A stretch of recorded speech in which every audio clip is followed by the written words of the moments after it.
Hello बच्चों, आज हम लोग 11th क्लास की फिजिक्स में ऊष्मागतिकी का लेक्चर नंबर 7 पढ़ने जा रहे हैं। और आज हम लोग पढ़ेंगे ऊष्मागतिकी का प्रथम नियम। लेकिन ऊष्मागतिकी का प्रथम नियम पढ़ने से पहले हमको ऊष्मागतिक निकाय की आंतरिक ऊर्जा जानना जरूरी है।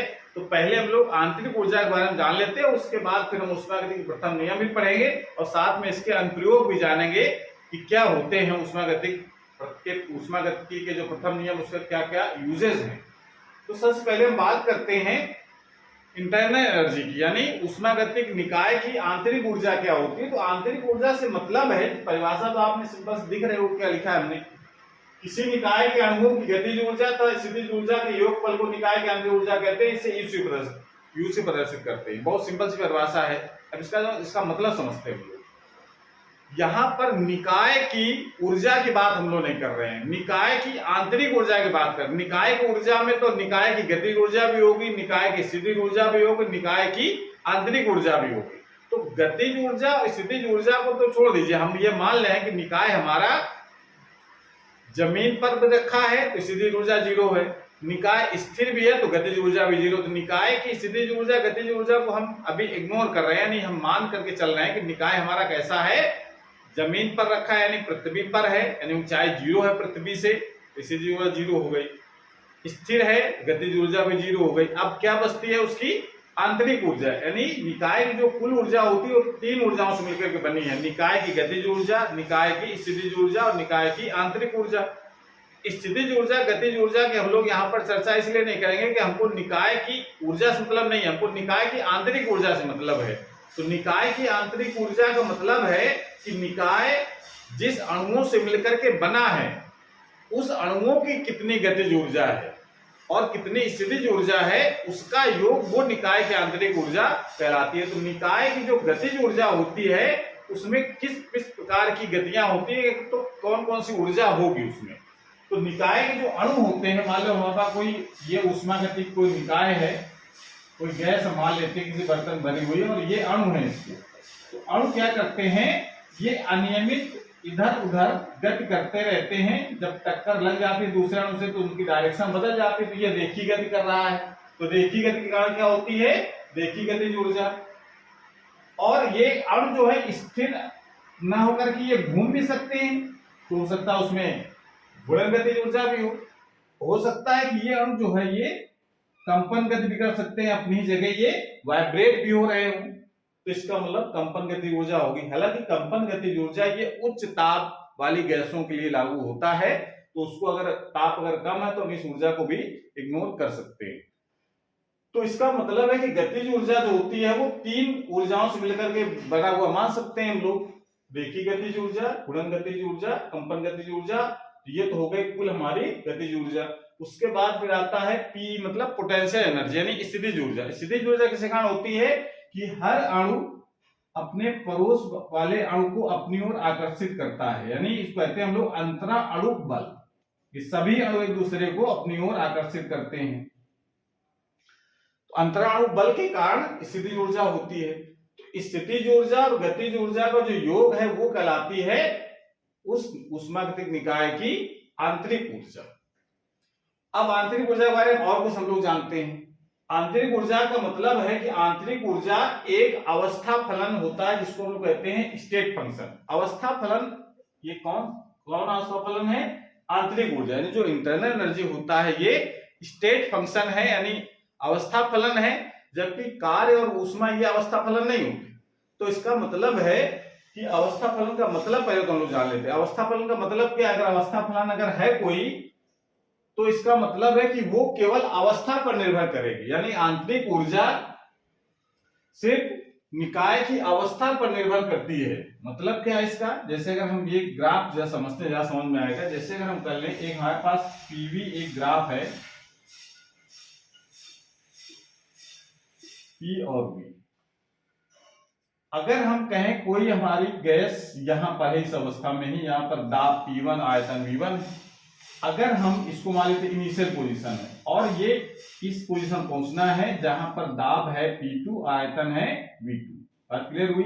मतलब यहां पर जब अवस्था है, जब ये निकाय हमारा यहाँ है तो दाब है P1 आयतन है V1, ये जब अवस्था यहां से यहां पहुंच गई, अवस्था चेंज होने में किस तरीके से अवस्था चेंज हो रही है इससे मतलब नहीं, ए से बी में अगर गई, मान लो ए अवस्था है, ये बी अवस्था है, ए से बी गई, कितनी आंतरिक ऊर्जा में परिवर्तन हुआ है ये कैलकुलेट कर लिया हमने।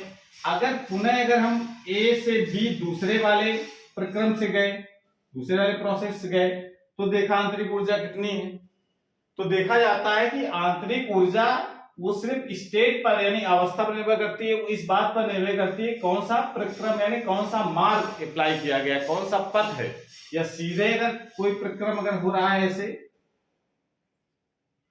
तो इसका सब में आप कह सकते हैं ये मार्ग 1 है, ये मार्ग 2 हो गया, ये मार्ग 3 हो गया। तो कहने का मतलब यहां पर ये है कि डेल्टा यू जो आंतरिक ऊर्जा में जो परिवर्तन होगा, delta U1 equal to delta U2 equal to delta U3,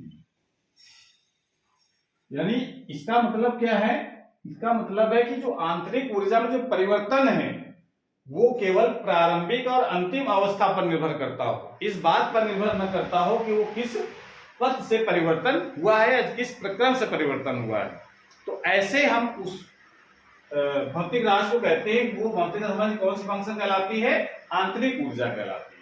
इसका मतलब है उसको हम लोग अवस्था फलन कहते हैं। इसका मतलब क्या है, आंतरिक ऊर्जा एक अवस्था फलन है, अर्थात किसी निकाय की आंतरिक ऊर्जा में परिवर्तन यानी डेल्टा यू। डेल्टा यू मतलब डेल्टा यू मतलब क्या हो गया, फाइनल एनर्जी कितनी है माइनस इनिशियल एनर्जी कितनी, उसका अंतर, वो डेल्टा यू कहलाता है। तो डेल्टा यू का जो मान है वो निकाय की प्रारंभिक तथा अंतिम स्थितियों पर निर्भर करता है, पथ पर निर्भर नहीं करता है। बात क्लियर हो गई कि नहीं?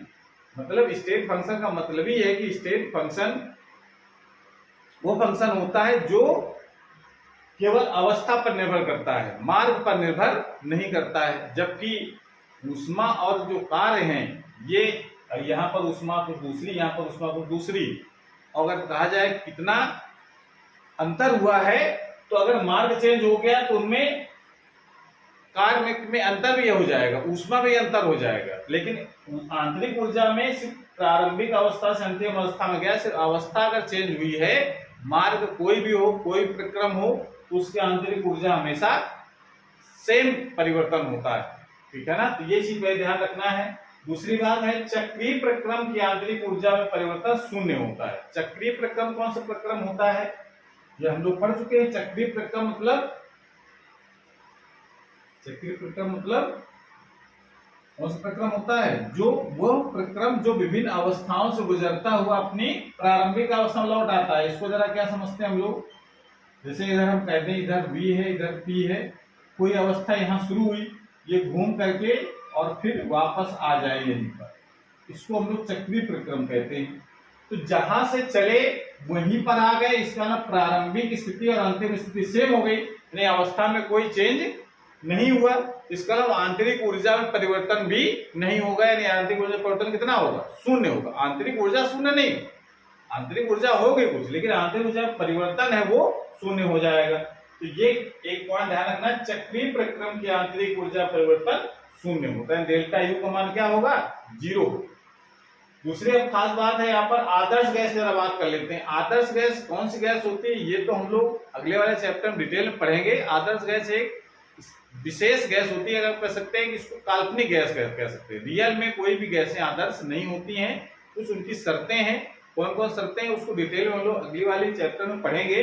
अभी आप ये मान चलो कि अगर आइडियल गैस है, तो आइडियल गैस की जो आंतरिक ऊर्जा है वो ताप पर निर्भर करती है, यानी आदर्श अगर आदर्श गैस नहीं अगर है तब तो ताप के अलावा और दूसरी राशियों पर भी निर्भर करेगी। लेकिन अगर आदर्श गैस है तो आंतरिक ऊर्जा जो है वो ताप पर निर्भर करती है। मतलब अगर ताप बढ़ जाएगा अवस्था ए से बी जाने में, तो उसकी आंतरिक ऊर्जा भी बढ़ जाएगी। ताप अगर घट गया है, इसका आंतरिक ऊर्जा भी घट जाएगी। उल्टा कह सकते हैं, आंतरिक ऊर्जा बढ़ी है, इसका मतलब उसका टेम्परेचर बढ़ा है। आंतरिक ऊर्जा घटी है, मतलब उसका टेम्परेचर घटा है। ये बात किसके लिए सही है, आदर्श गैस के लिए। इसका हम कह सकते हैं कि जो आदर्श गैस के लिए जो आंतरिक ऊर्जा है वो ताप का फंक्शन है। ताप चेंज होने से आंतरिक ऊर्जा चेंज हो जाती है, आंतरिक ऊर्जा चेंज होने से ताप चेंज हो जाता है।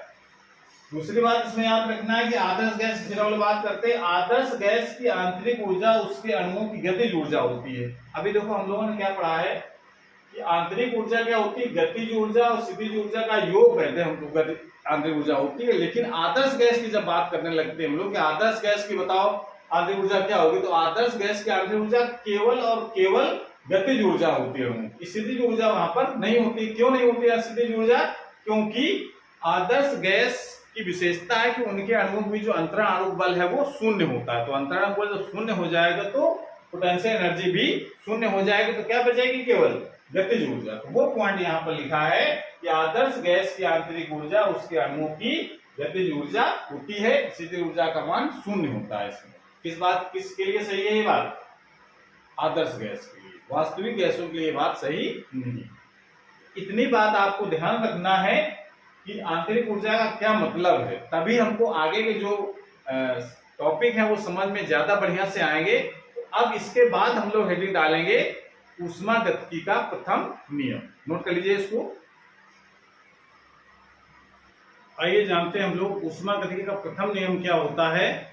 ऊष्मागतिकी का जो प्रथम नियम है वो ये बताता है कि अगर किसी ऊष्मागतिक निकाय को ऊष्मा अगर देते हैं तो पूरी पूरी ना कार्य में खर्च होती है ना आंतरिक ऊर्जा में खर्च होती है। क्या कहता है नियम कि अगर किसी ऊष्मागतिक निकाय को अगर ऊष्मा दी जाए, ऊष्मागतिक निकाय जैसे मान लेते हैं हम एक बर्तन है, उस बर्तन में गैस भरी है और ऊपर लगा हुआ है एक चलनशील पिस्टन,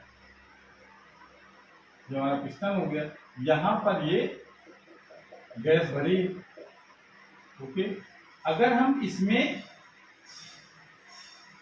ऊष्मा अगर दें, इसको गर्म करें, क्यू ऊष्मा मतलब क्यू देते हैं, तो होता क्या है कि जो इसके अणु हैं उसका टेम्परेचर बढ़ता है, और टेम्परेचर बढ़ेगा तो उसकी आंतरिक ऊर्जा बढ़ेगी। बस क्लियर हो जाएगी बात, हमें समझना। अगर उसकी आंतरिक ऊर्जा अगर बढ़ रही है, इसका मतलब कुछ भाग आंतरिक ऊर्जा में खर्च हो रहा है।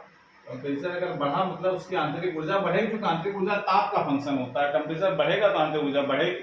जब टेम्परेचर दिया जाएगा तो कुछ भाग तो आंतरिक ऊर्जा में बढ़ाने में अणुओं की गतिज ऊर्जा और स्थितिज ऊर्जा बढ़ाने में खर्च हो जाएगा, ठीक है ना। और कुछ भाग जो है इस पिस्टन को ऊपर तरफ खिसकाने में खर्च हो गया। पिस्टन मान लो यहां से यहां पहुंच गया इस जगह, तो इतना जो खिसक गया है ये हमारा कार्य हो गया। खिसकाने में कुछ कार्य होगा, तो क्यू ऊष्मा जो दी जाएगी वो कुछ भाग उसकी आंतरिक ऊर्जा में और शेष भाग निकाय द्वारा कार्य करने में, निकाय द्वारा या गैस द्वारा कह सकते हैं, कार्य करने में व्यय होगी। तो ये यही नियम लिखा यहाँ पर है कि यदि किसी निकाय को क्यू ऊष्मा दी जाती है तो इसका कुछ भाग निकाय की आंतरिक ऊर्जा में वृद्धि यानी डेल्टा यू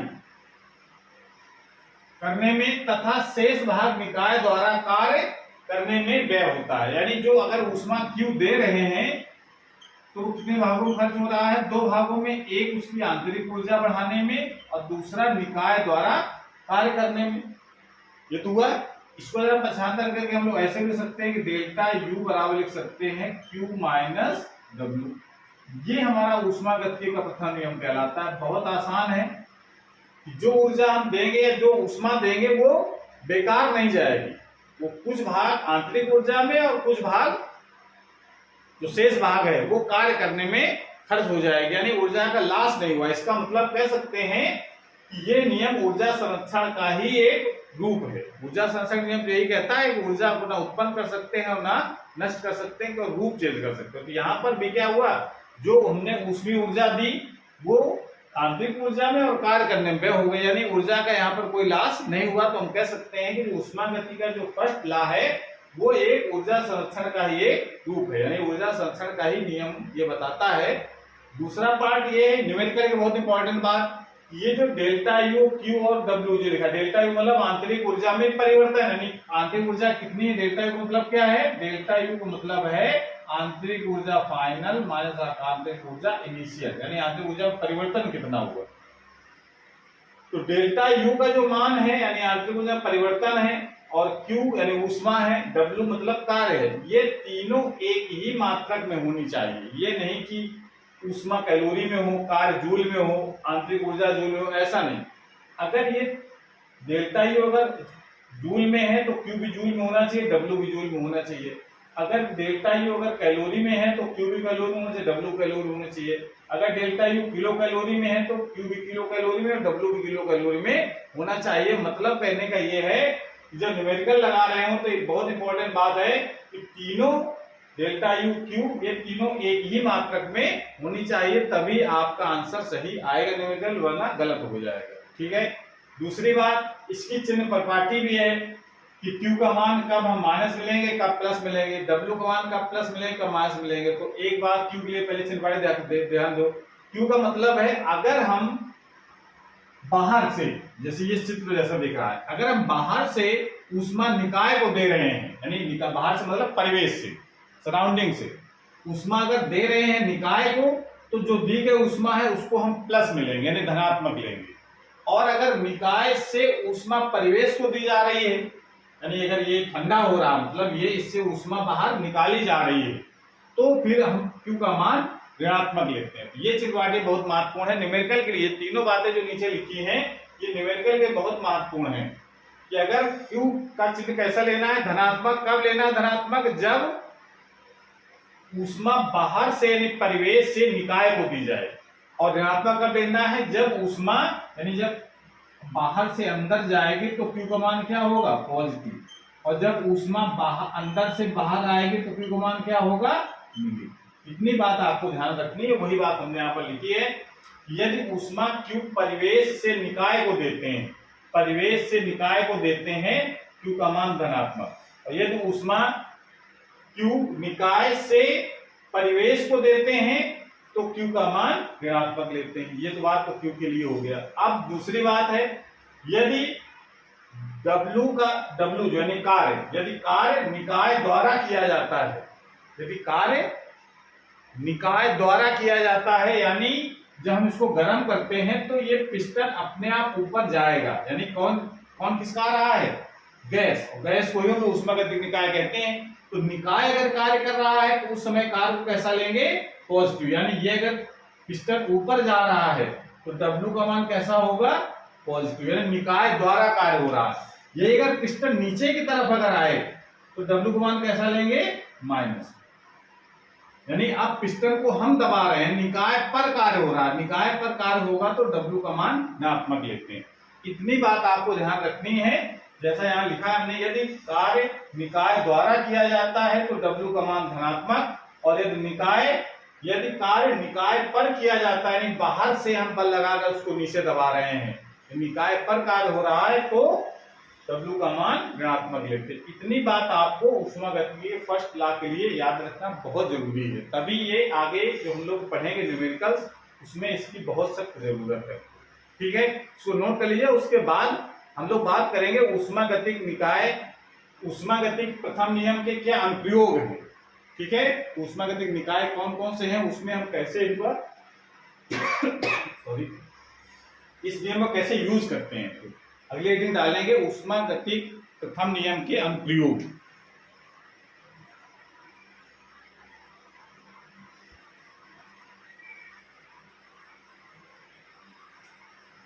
डालेंगे ऊष्मागतिकी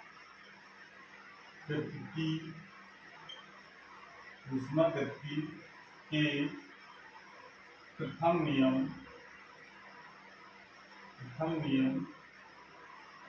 के अनुप्रयोग कि जो प्रक्रम हम लोगों ने पढ़े हैं उसमें इस नियम का कैसे यूज करेंगे ये हम लोग सीखेंगे। तो पहले प्रक्रम की हम लोग बात करते हैं चक्रीय प्रक्रम। चक्रीय प्रक्रम के लिए, चक्रीय प्रक्रम की जरा बात हम करेंगे। जब चक्रीय प्रक्रम में हम जानते हैं कि चक्रीय प्रक्रम में क्या होता है, जब विभिन्न अवस्थाओं से गुजरता हुआ कोई निकाय अपनी प्रारंभिक अवस्था में लौट आता है तो ऐसे प्रक्रम को हम कहते हैं चक्रीय प्रक्रम। तो चक्रीय प्रक्रम के लिए एक चीज आपको ध्यान रखनी कि जो चक्रीय प्रक्रम में जो आंतरिक ऊर्जा परिवर्तन है वो शून्य होता है। ये बात तो मुझे पहले उसमें ये जो आंतरिक ऊर्जा बताया हमने थोड़ी देर पहले, तो उसमें हमने ये बात बताई है कि आंतरिक ऊर्जा एक अवस्था फलन है, इसको लोग अद्वितीय फलन भी कहते हैं। अद्वितीय फलन इसीलिए कहा जाता है कि ये सिर्फ अवस्था पर निर्भर करता है। अगर अवस्था घूम करके वहीं आ गई तो इसका नाम आंतरिक ऊर्जा परिवर्तन होगा, वो शून्य हो जाएगा। तो डेल्टा यू क्या लिखते हैं, यू एफ माइनस यू आई, यानी final energy minus initial energy. अब फाइनल और इनिशियल दोनों एक ही जगह होगा तो मान कितना हो जाएगा, जीरो। इसलिए आंतरिक ऊर्जा में परिवर्तन जीरो होगा, आंतरिक ऊर्जा जीरो नहीं होगा, आंतरिक ऊर्जा में परिवर्तन शून्य होगा। तो जरा प्रथम नियम क्या कहता है, प्रथम नियम से नियम क्या कहता है कि डेल्टा यू बराबर क्यू माइनस डब्ल्यू। अब इसके हिसाब से तो डेल्टा यू का मान जीरो है, तो क्यू माइनस डब्ल्यू यानी यू बराबर हम लोग डब्ल्यू लिख सकते हैं। ये बात क्या बता रहा है कि अगर कोई चक्रीय प्रक्रम है तो जितनी ऊष्मा हम देते हैं वो पूरी की पूरी कार्य में खर्च हो जाती है। बात समझ में आ गई। मतलब चक्रीय प्रक्रम की जब बात हम करेंगे तो चक्रीय प्रक्रम में आंतरिक ऊर्जा जीरो होगी। आंतरिक ऊर्जा जीरो होगी तो जो प्रथम नियम में अगर ये वैल्यू लगाएंगे डेल्टा यू का मान जीरो, तो delta U equal to Q minus W हो जाएगा। क्यू माइनस डब्ल्यू होगा तो ये 75 है तो क्यू माइनस डब्ल्यू आ गया, यानी जो ऊष्मा हम दे रहे हैं वो पूरी की पूरी कार्य में खर्च हो रही है। ये बात चक्रीय प्रक्रम में निकल करके आती है। बात क्लियर हो गई। दूसरे प्रक्रम पे जरा बात कर लो। दूसरे प्रक्रम हमारे पास है समतापी प्रक्रम। समतापी प्रक्रम, समतापी प्रक्रम के लिए समतापी प्रक्रम के लिए दो बातें निकल करके आती हैं। अगर हम वास्तविक गैस की बात करेंगे तो वास्तविक गैस की जब बात करेंगे हम लोग, दो प्रकार की गैसों की चर्चा यहाँ होगी। एक वास्तविक गैस जिसको हम रियल गैस कहते हैं, और एक होता है आइडियल गैस जिसको कहते हैं आदर्श गैस या परफेक्ट गैस भी कहा जाता है। तो वास्तविक गैसों के लिए डेल्टा यू, क्यू और डब्ल्यू, ये जो तीनों होते हैं, तीनों में से कोई भी शून्य नहीं होता है। ये बात आपको ध्यान है। जैसे यहाँ पर डेल्टा यू शून्य था चक्रीय प्रक्रम में, पर अगर वास्तविक गैसों की बात हम करेंगे तो वास्तविक गैसों के लिए तीनों में से कोई भी शून्य नहीं होता, यानी सीधे सीधे जितनी भी इंटरनल एनर्जी है वो Q माइनस डब्ल्यू के बराबर रहती है। ये किसके लिए बात सही कह रहे हैं हम लोग, वास्तविक गैसों के लिए। लेकिन आदर्श गैस की जब बात करेंगे हम लोग, आदर्श गैस के लिए, आदर्श गैस की जब बात करेंगे तो अभी हमने बात बताई आदर्श गैस की कि आदर्श गैस एक ताप का फंक्शन है, और ताप का फंक्शन मतलब होता है समतापी, मतलब ऐसा प्रक्रम जिसका ताप नियत हो। ताप अगर नियत होगा तो इसका आंतरिक ऊर्जा में परिवर्तन भी जीरो आएगा, यानी आंतरिक ऊर्जा में कोई चेंज नहीं होगा। इसका मतलब कह सकते हैं आदर्श गैस के लिए डेल्टा यू का मान जीरो आता है। तो ये बात किसके लिए सही है, केवल आदर्श गैस के लिए। वास्तविक गैस में कोई जीरो नहीं होगा। अगर ये कंडीशन अगर लगाते हैं यहाँ पर तो जीरो बराबर हो जाएगा Q माइनस डब्ल्यू, यानी Q बराबर डब्ल्यू। यानी समतापी प्रक्रम अगर आइडियल गैस के लिए है तो इसमें भी जो ऊष्मा दी जाती है वो पूरी पूरी कार्य में खर्च हो जाती है। बात क्लियर हो गई। इतना जब नोट कर लीजिए, उसके बाद हम दूसरे प्रक्रम की बात करेंगे।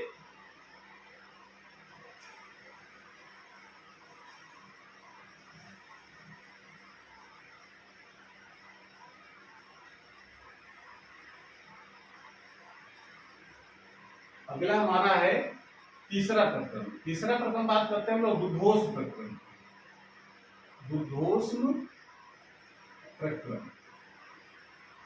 बुद्धोष्म प्रक्रम के लिए, अब बुद्धोष्म प्रक्रम की परिभाषा तो आपने पढ़ रखी पहले से। दोष प्रक्रम की जब बात करेंगे तो उसको कैसे कहते हैं कि वह प्रक्रम या वह निकाय जिसमें ऊष्मा का आदान प्रदान होता है, ना परिवेश से ऊष्मा निकाय में जाए, ना निकाय से परिवेश में जाए, ऐसे प्रक्रम को हम कहते हैं रुद्धोष्म प्रक्रम। तो रुद्धोष्म प्रक्रम जब ऊष्मा का आदान प्रदान नहीं होगा तो Q का मान क्या होगा? 0। तो ऊष्मा का आदान प्रदान नहीं होगा तो Q का मान कितना आ जाएगा? 0 आ जाएगा। तो जरा प्रथम नियम क्या कहता है? प्रथम नियम कहता है delta U equal to Q minus W। अगर Q का मान यहाँ 0 लगा देते हैं तो क्या आंसर आ जाएगा? Delta U equal to minus W। इसका क्या मतलब निकलता है? जो इसका मतलब यहाँ पर तो ऊष्मा हमने दी नहीं, तो ऊष्मा जब नहीं दी है तो फिर ये आंतरिक ऊर्जा में जो परिवर्तन होगा माइनस W के बराबर कैसे हो गया? यहां से दो बातें निकल करके आती हैं। पहली बात कौन सी निकल करके आती है? इसमें पहली बात कौन सी निकल करके आए कि अब यहां पर जो कार्य होगा या तो निकाय पर हो रहा होगा तो निकाय द्वारा हो रहा। तो जब पहली बात हम कर लेते हैं, यदि कार्य W निकाय द्वारा किया जाता है तो W को धनात्मक, ये बात हम लोग पढ़ चुके हैं, धनात्मक लेते हैं। अगर निकाय द्वारा अगर कार्य हो रहा है, निकाय द्वारा कार्य अगर हो रहा है तो Q क्या होगा? W क्या होगा? धनात्मक। W धनात्मक होगा, इसका मतलब है आंतरिक ऊर्जा में जो परिवर्तन होगा उसको हम लोग क्या लिख सकते हैं? माइनस, और यहाँ पर प्लस W आएगा। यानी सिंपल सी बात है कि डेल्टा U का जो मान है वो किसके बराबर हो जाएगा? Minus W। ये बात क्या बता रहा है यहाँ पर? ये बात ये बता रहा है कि अगर निकाय द्वारा कार्य होता है, यानी अपने आप उसका प्रसार हो रहा है, निकाय द्वारा कार्य होने का मतलब क्या? आयतन में वृद्धि। अपने आप आयतन तो कम नहीं हो जाएगा, तो अपने आप, तो इसका मतलब निकाय द्वारा अगर कार्य अगर होगा तो निकाय द्वारा कार्य होगा तो आंतरिक ऊर्जा किसमें आएगी? माइनस में। माइनस में आंतरिक ऊर्जा क्या बताता है? उसका जो आंतरिक ऊर्जा अगर माइनस हो गई, ऋणात्मक हो गई, इसका मतलब क्या? उसका ताप कम हो गया है। तो जब भी अगर कोई निकाय द्वारा कार्य होगा, कोई एक्सपेंशन होता है, निकाय द्वारा मतलब कोई अचानक कोई एक्सपेंशन होता है, कोई प्रसार होता है, तो उसका ताप कम हो जाता है। बात क्लियर हो रही है? जैसे मान लो कोई गुब्बारे भरी गैस है, उसको एकदम से उसका मुंह खोल दीजिए तो जो गैस निकलेगी बाहर वो कैसी होगी? ठंडी होगी, क्योंकि वो निकाय द्वारा कार्य होगा। निकाय द्वारा कार्य होगा, उसका आंतरिक ऊर्जा में कमी हो जाएगी, यानी माइनस में आएगा, तो क्या हो जाएगी? इसकी ठंडी हवा हो जाएगी। या खाना बनाते समय कुकर जो होता है उसकी सीटी अगर निकाल देते हैं तो निकलने वाली जो भाप होती है वो ठंडी हो जाती है। तो क्यों ठंडी हो जाती है? क्योंकि उसमें भी रुद्धोष्म प्रसार हो रहा है। तो रुद्धोष्म प्रसार जब वो होगा तो हमेशा उसके ताप में कमी हो जाएगी, यानी आंतरिक ऊर्जा उसकी कम हो जाती है। और इसका दूसरा पॉइंट क्या है? दूसरा मतलब क्या है? दूसरा मतलब है कि यदि कार्य यानी W निकाय पर किया जाता है तो W को ऋणात्मक लेते हैं। ऋणात्मक लेते हैं, इसका मतलब है कि डेल्टा, अपने समीकरण में लगाओ जरा वैल्यू, डेल्टा U का मान क्या लेंगे हम लोग? माइनस और माइनस W। इसका मतलब क्या हो गया? आंतरिक ऊर्जा किसमें आ जाएगी? पॉजिटिव। पॉजिटिव का मतलब क्या है? इसका मतलब है कि अब इसके जो ताप में अब वृद्धि हो जाएगी। आंतरिक ऊर्जा प्लस आने का मतलब क्या है? अगर निकाय पर अगर कार्य होता है तो फिर उसके ताप में वृद्धि हो जाती है, यानी आंतरिक ऊर्जा बढ़ जाती है। यानी धनात्मक है, यानी आंतरिक ऊर्जा बढ़ गई, आंतरिक ऊर्जा बढ़ गई, इसका मतलब उसका ताप बढ़ जाता है। तो जब भी किसी, यही कारण है कि जब हम हाथ से जब किसी टायर में हवा भरते हैं पंप से, तो पंप गर्म हो जाता है, क्योंकि वहां पर हम निकाय पर कार्य कर रहे होते हैं, यानी उस पिस्टन को दबा रहे होते हैं। इस कारण जो उसकी आंतरिक ऊर्जा में वृद्धि हो जाती है, अर्थात उसका ताप बढ़ जाता है। यानी इसका मतलब है ताप में कमी, ताप में कमी हो जाती है, ताप में कमी हो जाती है, इसका मतलब ये। और इसमें क्या होता है ताप में वृद्धि हो जाती है। बस ये आपको पॉइंट ध्यान रखना है दोष के लिए। ये दो बहुत महत्वपूर्ण पॉइंट है इस दोष प्रक्रम के लिए, इसको नोट कर लीजिए। फिर हम लोग बात करेंगे समआत्मिक प्रक्रम।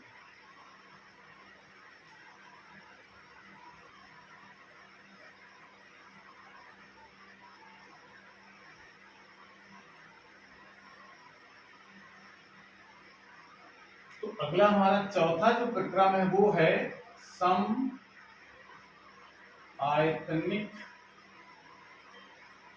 प्रक्रम।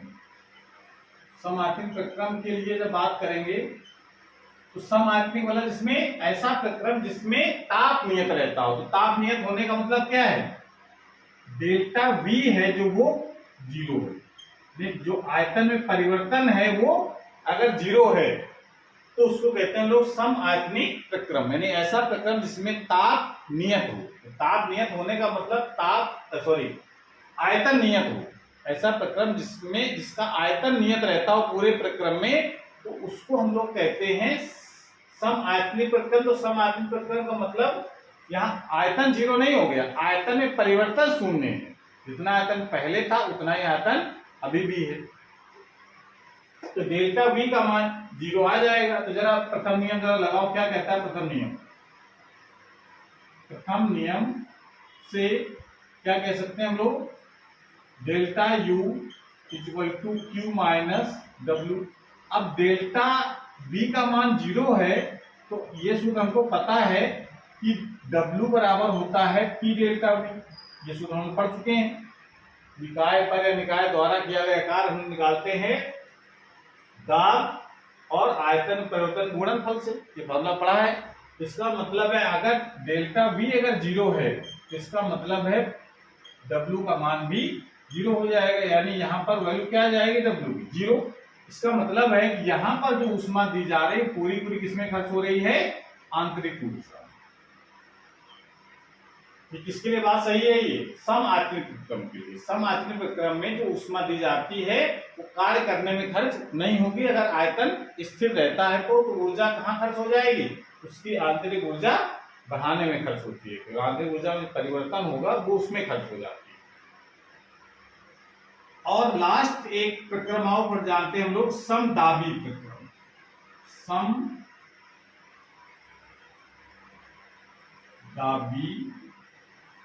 समदाबी प्रक्रम। समदाबी प्रक्रम के लिए जब बात करेंगे तो जैसे नाम से लग रहा है इसका मतलब इसमें क्या है, दाब नियत है। तो यानी यहां पर क्या है, P कांस्टेंट है, ना कि उसमें P हमारा कैसा है, कांस्टेंट है, यानी दाब में कोई परिवर्तन नहीं हो रहा है। तो यहां पर जो W का जो मान आएगा वो किसके बराबर होगा, P डेल्टा V। यहाँ P कांस्टेंट है तो P की जो वैल्यू होगी वो लगाएंगे, और डेल्टा V वो जो कुछ वैल्यू है, आयतन परिवर्तन 0 नहीं हो। समदाबी प्रक्रम में आयतन परिवर्तन होगा कुछ, तो डेल्टा V भी होगा और P भी होगा। तो इसका W का मान कुछ आएगा, यहाँ 0 नहीं होगा। तो प्रथम नियम के हिसाब से फार्मूला क्या बन जाएगा, प्रथम नियम से क्या लिख सकते हैं हम लोग, कह सकते हैं डेल्टा U इक्वल टू होता है Q माइनस W। और W का मान आप कैलकुलेट कर सकते हो, वो हो सकता है Q minus P delta V के बराबर। इसका वाला यहाँ पर कोई 0 नहीं होगा, कोई चीज, डेल्टा U 0 होगा, ना Q 0 होगा, ना P डेल्टा V यानी कार्य 0 आएगा। ठीक है। अब इस प्रकार से Q और P डेल्टा V अगर 0 अगर हो जाते हैं तो आंतरिक ऊर्जा परिवर्तन शून्य हो सकता है, वरना सारे टर्म इसमें होंगे। तो ये इसके अनुप्रयोग है ऊष्मागतिकी के प्रथम नियम के। तो आज की क्लास में समाप्त करते हैं। अगली क्लास में लोग नए टॉपिक के साथ आएंगे, तब तक पढ़ाई करते रहिए। All the very best.